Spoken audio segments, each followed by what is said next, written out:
Forming habits is biological. All right. So he says God invented habits. Biology students can tell us that even the lowly flatworm can learn to turn right at the end of a T-shaped petri dish if it encounters a saline solution in the left, uh, well, frequently enough. So, the flatworm can learn, Yeah. right? And not, destroy himself in a saline solution. So, habit, he tells us, is simply how animal bodies learn. That's the idea here.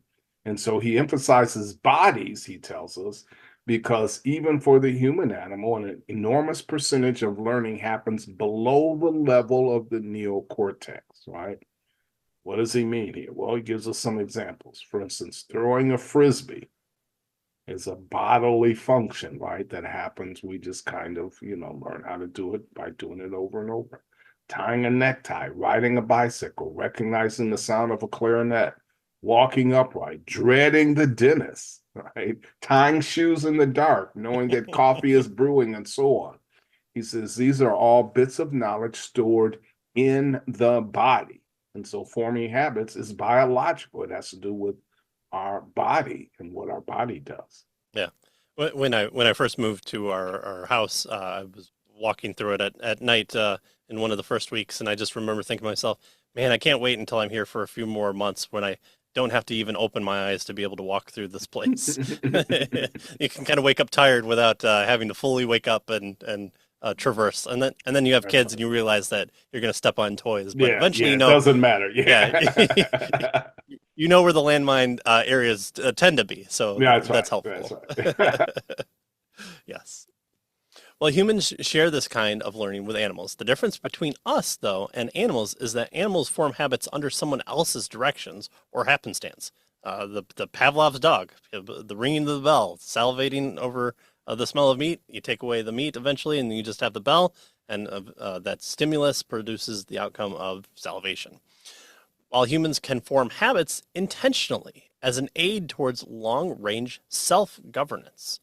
Having a neocortex does not enable human beings to bypass the painful process of bodily learning, not at all. And sadly, that's the case. And some of our good sci-fi comes from taking the shortcut and the disastrous consequences that result as of not earning it the correct way. Right. And so it tells us that then humans form habits intentionally, right? So it's not an accident. The notion of intentional habit formation, he says, has a long presence in Christian history. The Hebrew Bible begins with the Torah having set for us to follow a trajectory or right path. Our role and response is to walk in this path, walking the way of wisdom, and is not a task. He tells us that is easily checked off, but one requiring of us hourly, daily, weekly, seasonally, and yearly attunement. And so the Psalms, in particular, he says, are chock full of admonitions to walk in the way. In fact, from the vantage of the Psalter, the blessed life is equal with the walking life. So uh, our humans form habits intentionally. I was thinking about the Bakari and Bentham on the causes of crime and trying to outweigh the negative consequences with positive ones. So it's a way for that biology aspect to come in. Unfortunately, when people fail, then you have people like William Penn, where we get Pennsylvania from, but also where we get the term penitentiary from.